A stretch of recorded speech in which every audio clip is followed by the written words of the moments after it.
बिस्मिल्लाह रहमान रहीम। अस्सलाम वालेकुम दोस्तों, उम्मीद करता हूँ आप खैरियत से होंगे। वेलकम करता हूँ आपको अपने यूट्यूब चैनल वन न्यूज़ में। दोस्तों नई वीडियो के साथ दोबारा हाजिर हुए। तो वीडियो शुरू करने से पहले एक ही रिक्वेस्ट है, अगर आप हमारे चैनल पर फर्स्ट टाइम है, जो हमें देखते हैं, जो हमें सुनते हैं, हमारा चैनल सब्सक्राइब करें, बेल आइकन प्रेस करें, चैनल को लाइक करें।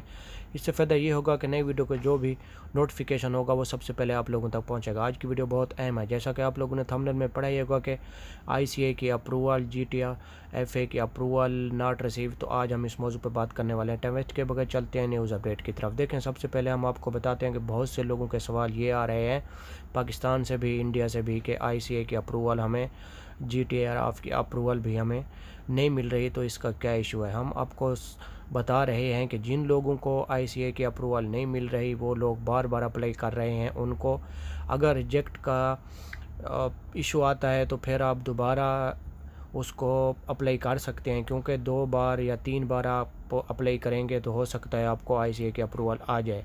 दूसरा जो ऑप्शन है वो ये है कि हमने आपको पिछली वीडियो में भी बताया था कि अगर आपका जिस कंपनी का वीज़ा है, जिस कंपनी में आप जॉब्स करते हैं, जिस कंपनी का आपका यानी कि वीज़ा है, पाकिस्तान से अगर आप हैं या इंडिया से हैं, बांग्लादेश हैं, तो आप उस कंपनी के PRO से रब्ता करें। हमने आपको पिछली वीडियो में भी बताया था, अभी फिर बता रहे हैं। लोगों के बार बार यही सवाल आ रहे हैं कि ICA की अप्रूवल नहीं आ रही, रिजेक्ट का ऑप्शन आ रहा है, तो हम क्या करें। तो हमने आपको पिछली वीडियो में भी बताया था कि आपकी कंपनी का जो PRO होता है उससे आप रब्ता करें, वो आपको अप्रूवल 2 मिनट में ही व्हाट्सअप कर सकता है, क्योंकि उसके पास अख्तियार होते हैं। उसी टाइम वो आप लोगों को ICA की अप्रूवल निकाल के दे सकते हैं और आप दुबई के लिए ट्रैवलिंग कर सकते हैं। और बहुत से लोगों के सवाल ये भी हैं कि हाँ, हमारी ICA की अप्रूवल है, हम दुबई के लिए ट्रैवलिंग कर सकते हैं। जी, आप दुबई के लिए ट्रैवलिंग कर सकते हैं। अगर आपके पास ICA की अप्रूवल है तो आप दुबई के लिए आ सकते हैं।